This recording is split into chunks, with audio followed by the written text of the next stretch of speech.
Welcome to the Last 8% Morning. This is JP Pawliw-Fry. It is fantastic to be with you today.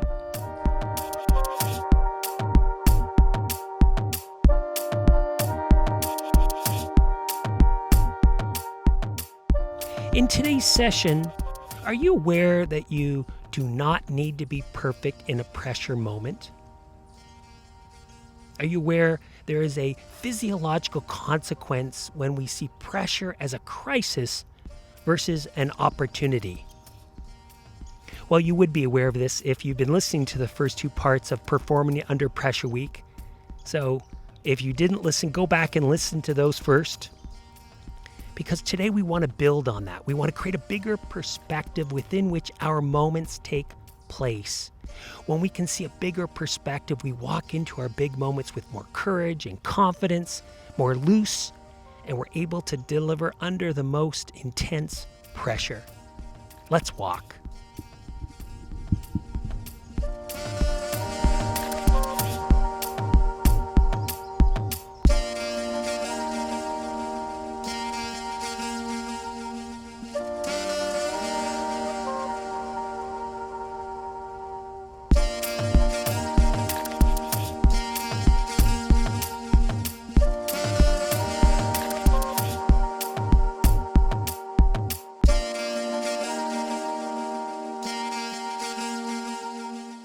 Out and walking on this beautiful day, moving as we are able. If you're new to the Last 8% Morning, over the course of 15 to 20 minutes, we integrate movement, mindfulness, and mental training exercises. Why do we do that? We do that so we can build emotional intelligence. Why do we want to do that? Because many of us face many difficult moments, many challenging situations, what we call last 8% situations. And it's emotions that get in our way. So we grow our skills of emotional intelligence so we can approach and be our best, be the best version of ourselves that is possible in our last 8% moments. So now we're out walking, feeling our feet on the ground. If you're listening to this while you're at your desk and you are able to move, I would suggest you pause or turn it off and wait until you can walk. Movement is a key part of the design of this podcast. Feeling our belly rise and fall, standing tall, looking around and feeling grateful.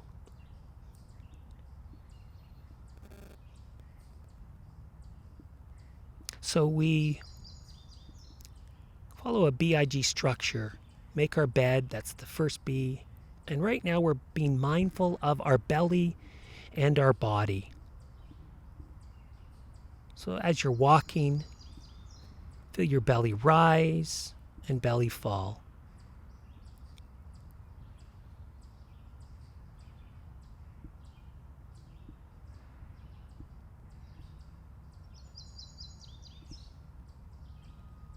Feel your feet on the ground.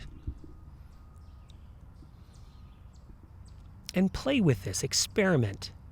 Sometimes when I do walking meditation or sitting meditation, I'll just focus on the belly for a long time, or focus on the body for a long time, or sometimes I'll intersperse between the two. See what works best for you.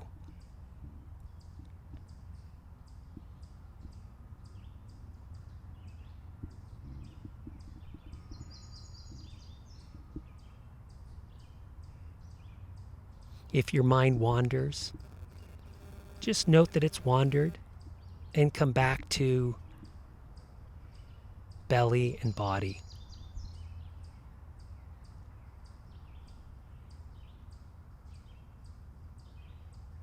Standing tall, feeling our feet and ankles, feeling so grateful to be able to move.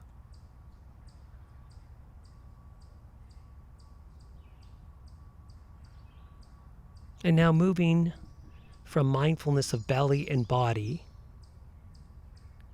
to mindfulness of listening and thinking. By the way, thinking is not a bad thing. Sometimes people have some misconceptions about mindfulness that A, we're trying to get calm, we're not, or that thinking is bad. It's not. So in future episodes or in past episodes, we've addressed these questions.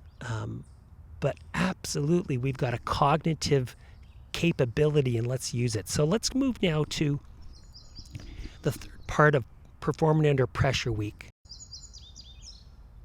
Did you know that many of us walk into a pressure situation, whether it be a big presentation, a big meeting, or a new job, and we see it or view it as do or die, that moment as all or nothing, that we need to prove ourselves. And it makes sense because in the moment it feels like everything is on the line. As we know from our podcast, if you're a longtime listener, we understand how emotions are made. A lot of it comes from our physical sensations and how our brain takes those physical sensations and predicts what's going to happen and labels it with an emotion.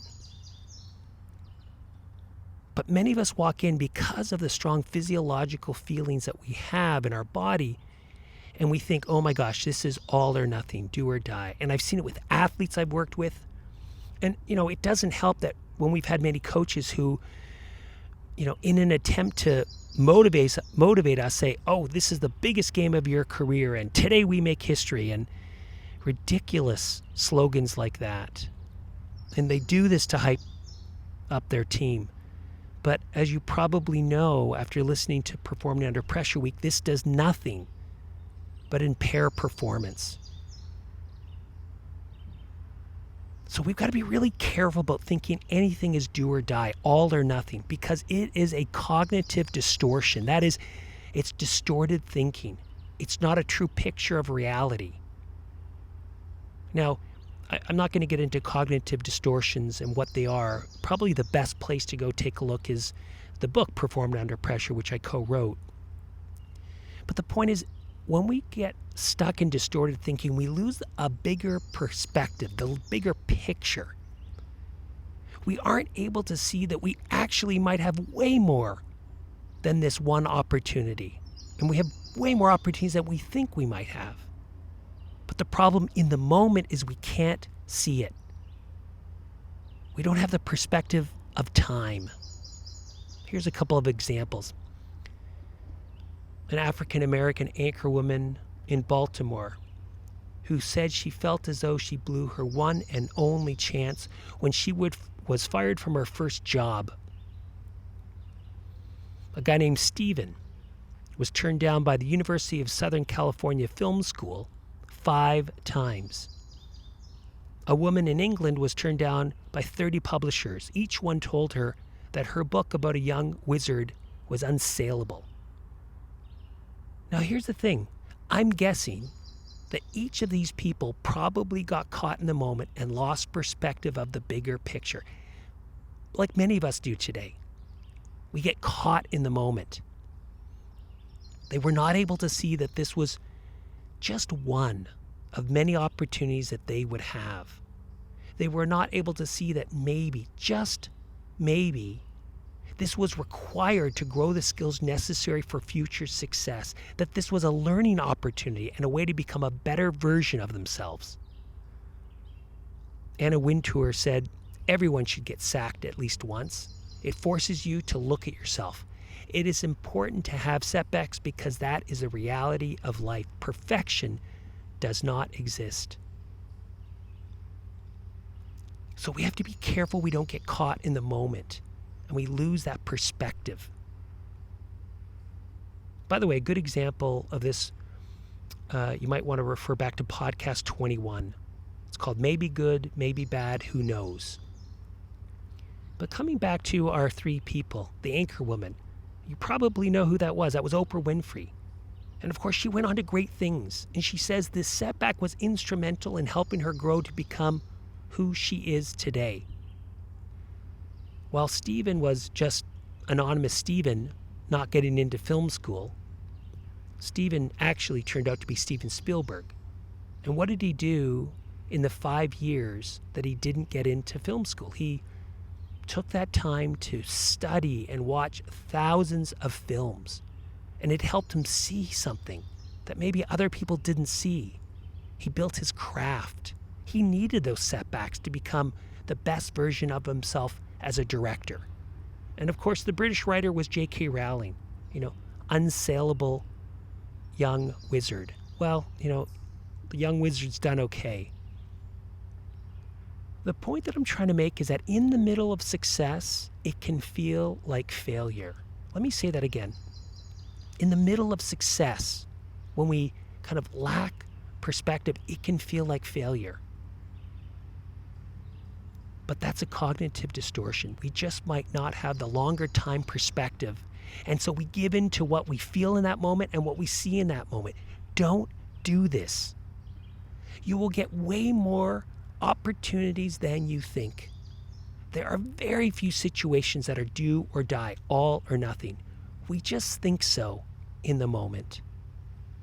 So the next time you walk into a pressure moment, just know this isn't do or die. You will have many more opportunities. And even if they don't work out, this might be the learning that you need to become the best version of yourself. So as we're finishing up and finishing Performing Under Pressure Week, remember this. No, you won't be and don't need to be perfect to be successful, as we learned in session 1. So go back if you didn't listen to that. And in session 2, what do we talk about? See if you can see your pressure situations not as a crisis, but as a great opportunity, which is what we, again, learned in session 2. Because when we do see it as an opportunity, it has a huge impact on our physiology. And as you know, our physiology has a major impact on how we respond, how our brain labels, makes predictions, and creates emotions. And finally, know you will get another chance, another opportunity. This is not it. It just might seem like it in the moment. And of course, know that even if it doesn't work out as you would have liked, it might just be the learning opportunity you need for a fantastic future.